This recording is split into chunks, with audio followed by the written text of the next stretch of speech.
Today, I have with me Professor Suhas Sheetgovekar. She is the course coordinator for the internship courses, both offered in the BDP BA Psychology program as well as the Master's Psychology program. Myself, Dr. Monica, I am the faculty of Psychology in the School of Social Sciences. So, Professor Suhas, today we'll be discussing about the internship course, which is very important in both the programs at the bachelor level as well as the master's level. Absolutely. So, can you tell me about this course? What is this course exactly? Yes, Monica. Mainly, if you look at MA Psychology program and BDP BA Psychology program, so in the third year of BDP BA Psychology and second year of MA Psychology, this particular course that is based on internship, it is compulsory. To tell you further about this, there are three main components. One is project, one is practicum, and then there is internship. So today, of course, we are going to discuss about internship, which is a compulsory course for MA second year and for BA third year. So that means this course is not mandatory for the students who are pursuing BA minor. Absolutely. It is only for students who have taken psychology as major subject. Okay, 48 credits in psychology Yes. discipline only. Absolutely. And we also have to remember, like if we talk about internship course at MA level, then it is 8 credit course, and at BA level, it is a 4 credit course. Okay. And the course also needs to be carried out based on specialization. So if you talk about MA psychology, then the learners have three main options, that is clinical psychology, they have counseling psychology, and industrial and organizational psychology. So based on the specialization that they take for MA second year, they have to carry out the internship. Okay. In a similar manner, at BA level, it depends on which course they take. That is BPC 014, which is psychopathology. Right. BPC is 017, that is to do with counseling psychology, or BPC is 015, that is industrial or organizational psychology. So, Okay. internship is to be carried out strictly on the basis of the specialization that the learner has selected for whether it is for MA or whether it is for BA psychology. Okay. So, but related to this, I have another query. Do we have this internship course in the new programs that we have offered from July 19 or January 20? That is the honors, psychology honors, and the BA general program? I suppose you are referring to CBCS, right? Right. So, no, we do not have internship program in this particular new CBCS program that we have recently offered. Okay. It is only available as far as BA is concerned. It is offered in the old BDP BA program of IGNOU, and that is also, it is available mainly for learners who want to major in psychology. Okay. So, this is a very important point that learners have to remember. Okay. Thank you, Suhas. But do you think internship is important? Why is it so important for our psychology students who Right. are going to make a career in psychology? It is absolutely important, Monica, mainly because, see, if you look at the very definition of psychology, it is a systematic and scientific study of human and animal behavior. And there is a lot of practical implementation, or rather, the scope of psychology is very broad.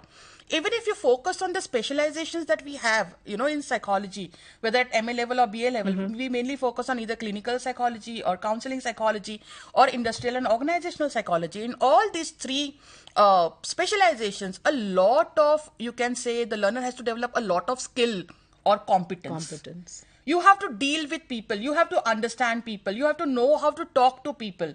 And if you take specializations of clinical psychology, then there are, major psychological disorders, how to deal with the psychological disorders, how to diagnose them, and how to also provide psychotherapy. At least the learner needs to have some kind of an idea about how this is carried So out. the learner in a way will get an exposure, just like, for example, there are many organizations who are allowing the students to observe.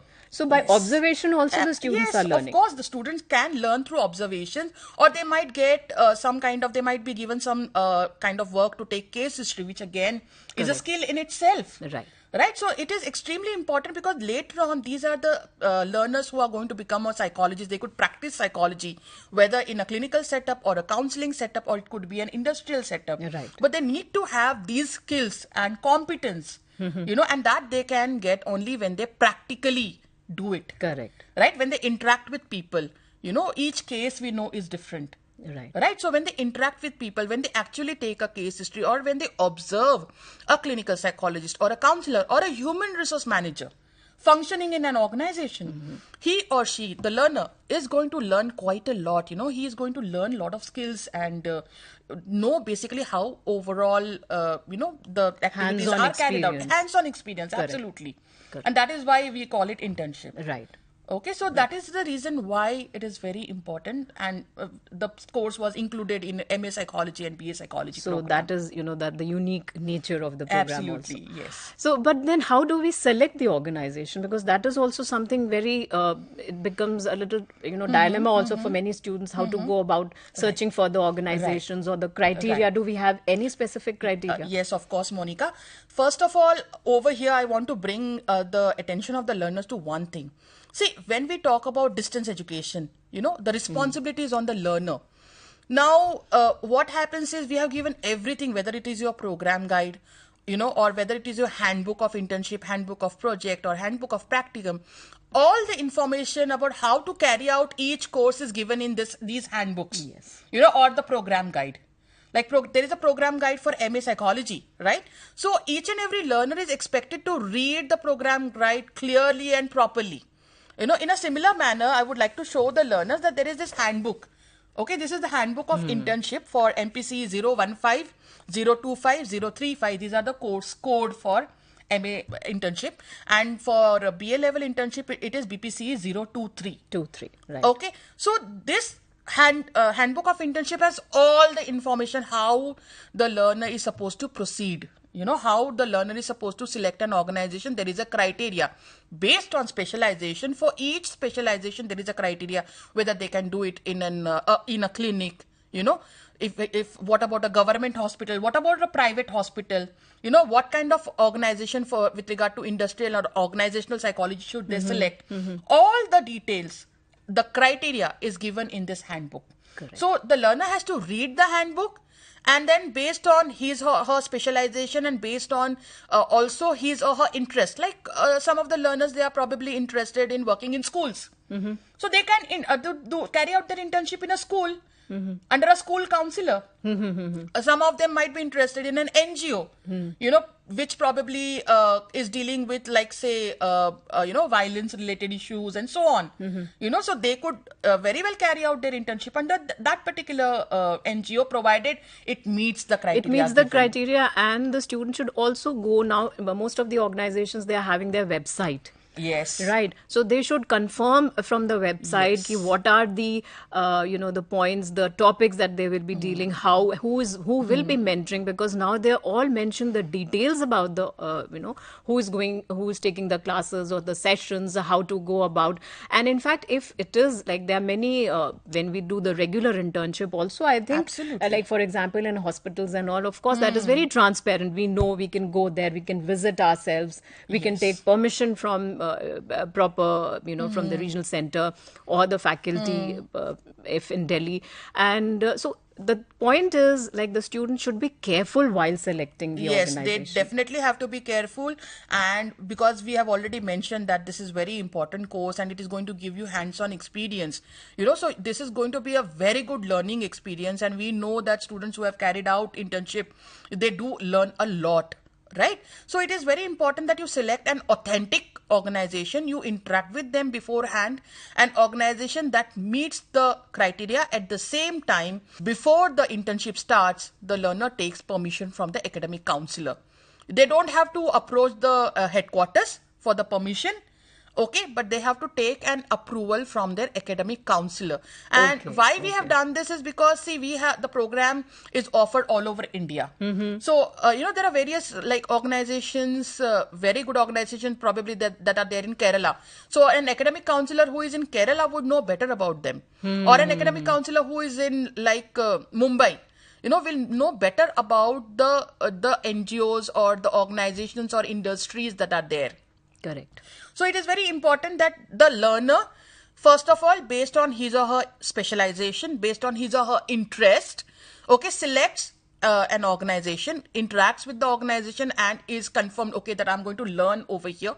And before the internship starts, he or she has to go and take approval from the academic counselor. Okay. And then only then he or she can start the internship. Okay. But before that, what you have suggested is that please read carefully the handbook. Absolutely. Like, for example, we also have to remember that, see, at MA level, it is 8 credits. And at IGNOU, 1 credit is equal to 30 study hours. Okay. So the internship is to be carried out for 240 hours at MA level. And at BA level, it is of 4 credits. So it would be 120 hours. 120 hours. So this 240 hours is what?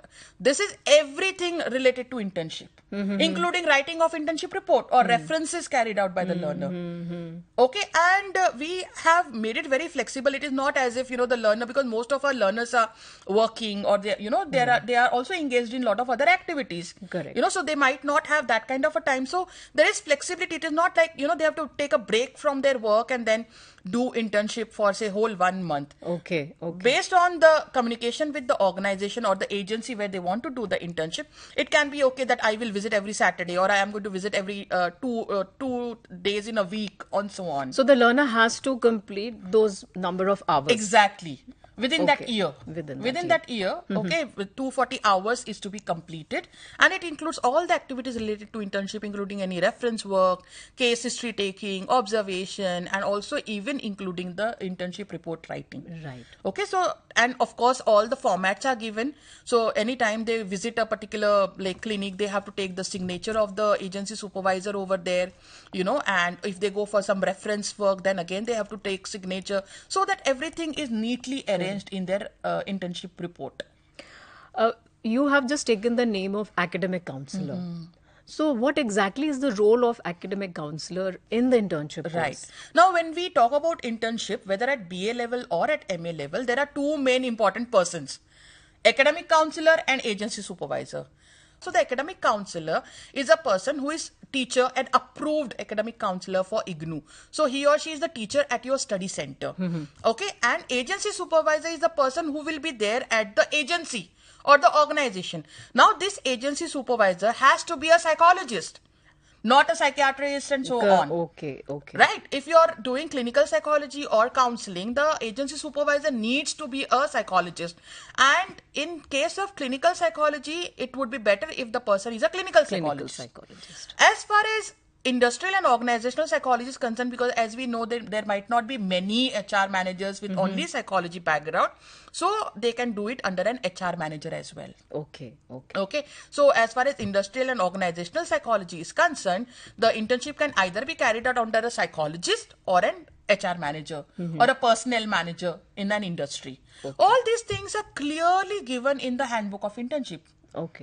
Okay, the role of academic counselor, the role of agency supervisor. You were mainly focusing on the role, right? So the academic counselor, the main role is that he or she first of all has to confirm about the organization that over here the learner will be able to learn certain things based on his or her specialization, and they will provide an approval. Okay, you go ahead, you do your internship in this particular organization.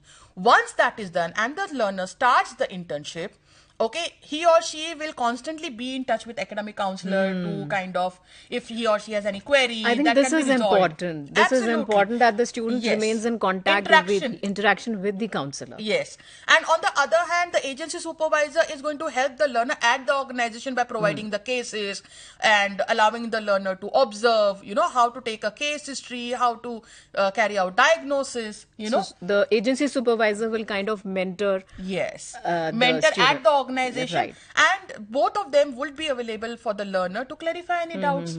I would just want to talk in a bit detail about the report, how to make the report. Right. Extremely important. I always say, if you look at my programs on internship, I always say, if you are not able to present your work well, you have not done any work. Correct. You might put in lot of hard work, you might have learned a lot during your internship, but then if you don't present it well, then everything is waste, right? So First of all, follow the format that is given in the handbook of internship. Have a proper table of contents. Include all the certificates that have been mentioned in this particular handbook. Have page numbers, provide page numbers, and be systematic in the way each case is presented. Because, just to mention over here, as mainly when we talk about internship in clinical psychology and counseling, there could be cases. There could be an individual having depression. You mentioned a proper case history, and if psychological test was administered on him or her. Correct. And the diagnosis that was carried out by probably the main psychologist over there, the agency supervisor, and your suggestion, your observation, everything would be there case wise. Okay, but when it comes to industrial and organizational psychology internship, there might necessarily not be only cases, there could be activities also. Correct. They can also study activities, for example, how performance appraisal is carried out, or how selection is carried out in the industrial setup, and so on. So they can either report the activities, or they can also report cases like absenteeism. Absenteeism case can be reported, or if a particular person is having some psychological issue, and that case was taken by this learner, with the help of the senior over there, then that also can be reported. Okay, so format has been given, but ensure that your report is presentable, it is neatly written or typed. Mainly there are n number of queries, whether the internship report should be typed or written. Even in the handbook, it is mentioned that there is no rule. It can be a mix of both. Right? It can be a mix of both. It can be typed or it can be handwritten. Like, for example, if you have taken a case history, okay, you can include it as it is. But if it is your observation, you can type it out and then put it in the report. So there is no hard and fast rule as far as whether the internship report should be typed or not. Actually, Suhas, I was just feeling that there is some confusion because the project report, that is actually typed. Yes. So people get confused with like what kind of format should be followed in the internship Absolutely. report. There could be confusion which should not be there because each of the component has a handbook. Correct. Now, in project, it is clearly mentioned that it is to be typed. And at the same time, for example, there are also many queries where they say about passing MPC 6 and passing MPC 5, which is a requirement for project and not for internship.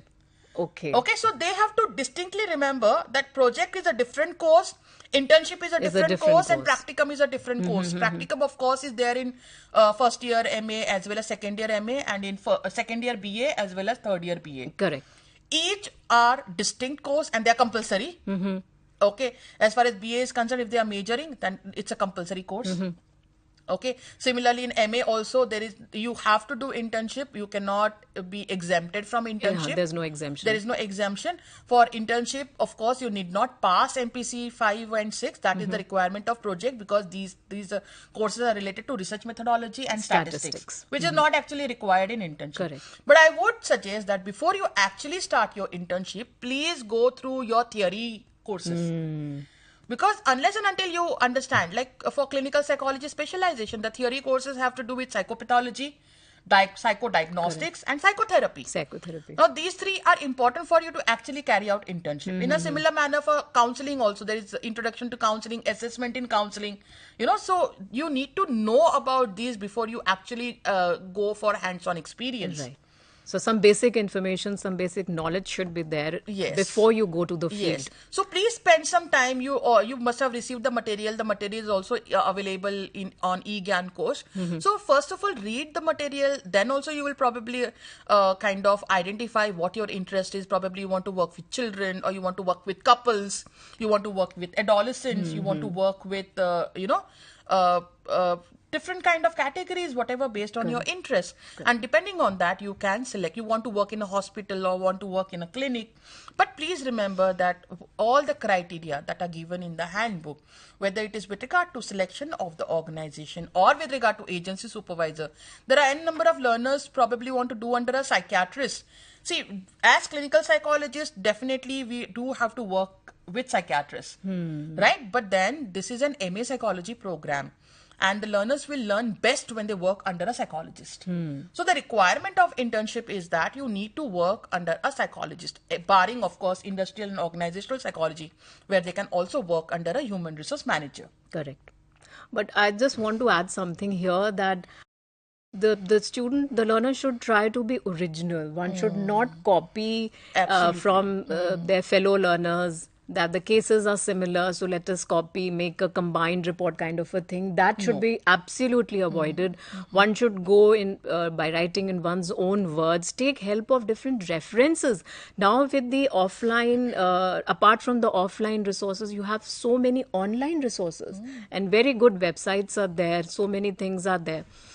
Quickly, if you can just summarize the evaluation scheme. The academic counselor will evaluate the learner out of 30 marks, and agency supervisor also is going to evaluate the learner out of 30 marks, which are internal 60 marks. Okay. 60 marks are internal evaluation, out of which 30 is agency supervisor and 30 is academic counselor. There is a detailed criteria as well that is given in the handbook about how the academic counselor and agency supervisor can evaluate the learner, on the basis of what they can evaluate the learner. Okay. And the 40 marks are for Viva Voce. Okay. Okay, so the Viva Voce is, of course, the procedure we are going to discuss. Little later, we will also discuss the procedure, how, how you have to appear for the term and examination of internship. So, but like Viva Voce, when you are referring to, this means the term and examination. Term and examination. Viva Voce is term and examination. Okay. And this is conducted by? Regional center. Okay. Okay, so the procedure is, once you have taken approval from the academic counselor and you start with internship, while doing your internship, you are doing it under the agency supervisor and you are constantly in touch with the academic counselor. So the academic counselor also knows that, you are going the right way and you are learning the right way. Once your internship is over, 240 hours are complete. After that, once you finish writing the internship report, then it is to be given to the agency supervisor and the academic counselor. They are going to evaluate you on the basis of criteria given in the handbook, and the evaluation marks are to be sent by them to the regional center. And if any queries the learners have, they can write us on internship@ignou.ac.in. Thank you, Suhas. With this, we come to the end of this session, and I request my learners to regularly visit the university website www.ignou.ac.in, as well as their regional center website for regular updates on various issues. Thank you so much.